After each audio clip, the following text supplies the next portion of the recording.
పశ్చిమ గోదావరి జిల్లా ఉండి నియోజకవర్గం ఎస్సీ వర్గీకరణ బిల్లును వ్యతిరేకిస్తూ ఆకివీడులోని డాక్టర్ బిఆర్ అంబేద్కర్ విగ్రహానికి పూలదండలు వేసి ఘనంగా నివాళులు అర్పించారు. పశ్చిమ గోదావరి జిల్లా మాల సంఘాల జాక్ ఆధ్వర్యంలో ఆకివీడులో నిరసన కార్యక్రమం చేపట్టారు. వర్గీకరణ వద్దు, ఐక్యతే ముద్దు, ఎస్సీ వర్గీకరణ బిల్లును పునఃపరిశీలించాలని, క్రిమిలేయర్ని రద్దు చేయాలని నినాదాలు చేశారు. ఈ కార్యక్రమంలో ఆర్గనైజర్ కోనా జోసెఫ్, ఈది రవికుమార్, చీకట్ల మంగరాజు, కటికతల రాజారావు, జి ధనరాజు, మేసాల జయరాజు, సిద్ధాపురం సర్పంచ్ చిట్టిబాబు, ఐబీఎంవరం సర్పంచ్ గాలి సామ్రాజ్యం, విజయ్, ఎరిచెర్ల గ్లాడ్సన్, సుధాకర్, కటికతల సువర్ణరాజు, పాగళ్ళు రాజు, కోనా రంజిత్, గాతల సందీప్, ప్రమీల, మెరుగు దీన మనసు, ఆధార్ కార్డ్ రాజు, అనిత, సత్యవేణి, సోడదాసి, జైపాల్, శ్రీకాంత్, చరణ్ తదితరులు పాల్గొన్నారు. నా పేరు కోనా జోసెఫ్. ఎస్సీ ఎస్టీ వర్గీకరణ వ్యతిరేక పోరాట సమితి ఆర్గనైజర్గా నా జిల్లాలో నేను వ్యక్తీకరిస్తున్నాను.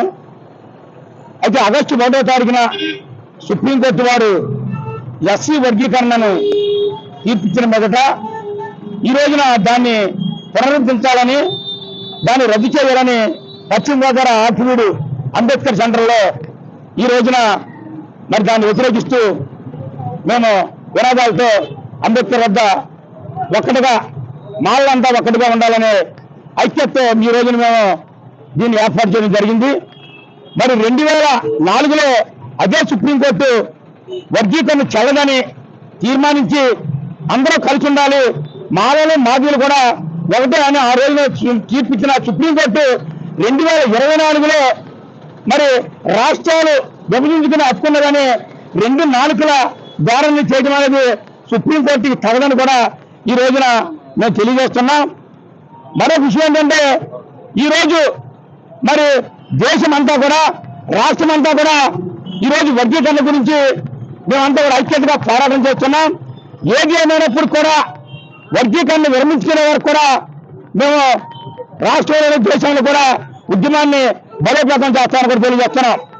మరి ముఖ్య ఉద్దేశం ఏంటంటే మరి గత ప్రభుత్వంలో మరి ఎస్సీ ఎస్టీ సప్లై నిధుల్ని మరి జగన్మోహన్ రెడ్డి గారు నవరత్నాలుగా దారి మళ్లించి మరి ఎస్సీ సప్లై నిధుల్ని ఎస్సీలు అభివృద్ధి చేయడానికి కూడా ఎట్టి పరిస్థితులను నేర్చుకున్న దాఖలా కాబోతున్నాయి. మరి ఈ ప్రభుత్వంలో మరి కూటమిలో మరి శిక్షని ఆ రోజు చంద్రబాబు నాయుడు గారు మరి ఈ ఎస్సీ సప్లై నిధుల్ని దారి మళ్లించి మరి ఎస్సీలకి అన్యాయం చేసి దాఖలా కాబడుతున్నాం. ఒకటే చెప్తున్న ప్రభుత్వానికి, ఏ ప్రభుత్వం వచ్చినా కానీ ఏదైనప్పుడు కూడా ఎస్సీలను మోసం చేస్తే గత ప్రభుత్వం ఎలా అయితే జరిగిందో అదే రీతిలో ఈ ప్రభుత్వం కూడా మరి తిరిగిపోతుందని కూడా తప్పదు.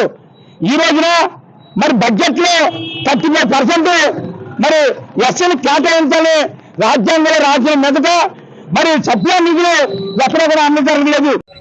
డాక్టర్ చీకటిమిల్లి మంగరాజు మాల మహానాడు జాతీయ అధ్యక్షుడిగా పనిచేస్తున్నాను గత 20 సంవత్సరాలుగా. సోదరులారా, ఈరోజు పశ్చిమ గోదావరి జిల్లా ఆకివీడు మండలం ఆకివీడు అడ్డుకోటలో డాక్టర్ బాబాసాహెబ్ అంబేద్కర్ విగ్రహం వద్ద మా మాల సంఘాల నాయకులతోటి మేము ఈ విలేకరుల సమావేశం ఎందుకు ఏర్పాటు చేశామంటే, ఆగస్టు 1వ తారీఖున 2024 తేదీన ఎస్సీ వర్గీకరణపై సుప్రీంకోర్టు రాష్ట్రాల పరిధిలో చేసుకోవచ్చని చెప్పి తీర్పు ఇవ్వడాన్ని నిరసిస్తూ రాష్ట్ర వ్యాప్తంగా కూడా కార్యక్రమాలు జరుగుతూ ఉన్నాయి. దానిలో భాగంగా కూడా ఆకివీడులో పెట్టడం జరిగింది. అయితే గత 30 సంవత్సరాలుగా ఈ రాజకీయ పార్టీలన్నీ కూడా ఎస్సీలందరూ ఐక్యంగా ఉంటే రాజ్యాధికారం వస్తుంది అని చెప్పేసి వీళ్ళ చిచ్చు పెట్టాలనే ఉద్దేశంతో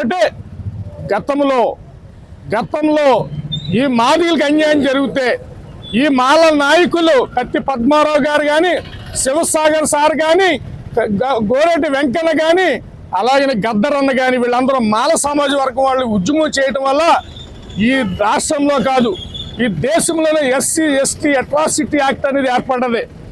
నేను కటికతల రాజారావు, మాల మహానాడు రాష్ట్ర కార్యదర్శి. ఈరోజు ఆగస్టు 1వ తారీఖున ఏబిసిడి వర్గీకరణ అనే అంశం మీద సుప్రీంకోర్టు ఇచ్చినటువంటి తీర్పును పునఃసమీక్షించాలని చెప్పి మాల మహానాడు మరి కోరుతా ఉంది. ఎందుకంటే ఏబిసిడి వర్గీకరణ అనే అంశం మీద ఇదే అత్యున్నతమైనటువంటి న్యాయస్థానం సుప్రీంకోర్టు 2004లో మరి ఏబిసిడి వర్గీకరణ చేయటం రాష్ట్రాలకు చేసుకునే హక్కు లేదని చెప్పి సుప్రీంకోర్టు తీర్పు చెప్పడం. అందరికీ జేబీ. నా పేరు గాలి సామ్రాజ్యం. ఈరోజు ఎస్సీ వర్గీకరణ గురించి మేమందరం కూడా ఆకివీడు మండలంలో ఇక్కడ అందరూ అంబేద్కర్ స్టాట్యూ దగ్గర కలుసుకుని ఈ రకంగా ప్రెస్ మీట్ పెట్టడం జరుగుతుంది. నిజంగానే ఎస్సీలు అంటే మామూలుగా ఒక చిన్న కొటేషన్ మీకు అందరికీ చెప్తానండి. ఎస్సీలు అసలు ఈ లోకంలో ఎస్సీ అంటేనే చాలా చులకనగా చూస్తూ ఎస్సీలు ఒక ఎస్సీ సర్టిఫికేట్ చేయించుకోవాలంటే ఇబ్బంది, ఎస్సీలు ఒక వ్యాపారం చేసుకుని బ్రతకాలంటే ఇబ్బంది.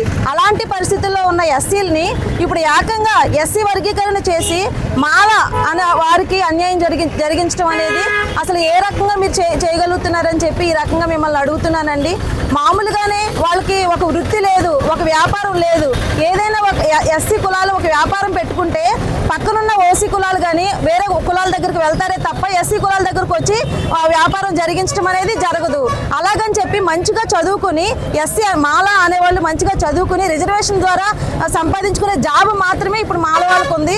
అది కూడా మీరు ఆ పర్సంటేజ్ని కూడా తీసేసి 4 వర్గాలుగా చేయాలనుకుని న్యాయమూర్తులు ఏ రకంగా అయితే మీరు తీర్పిచ్చారో నిజంగా మాకు బాధాకరంగా ఉందండి. మీరు ఒక్కసారి ఆలోచించుకుని దాన్ని మరలా వ్యతిరేకించి వేరే రకంగా మీరు తీర్పు తీర్చాలని చెప్పి మనస్ఫూర్తిగా కోరుకుంటూ సెలవు తీసుకుంటున్నాను. Thank you.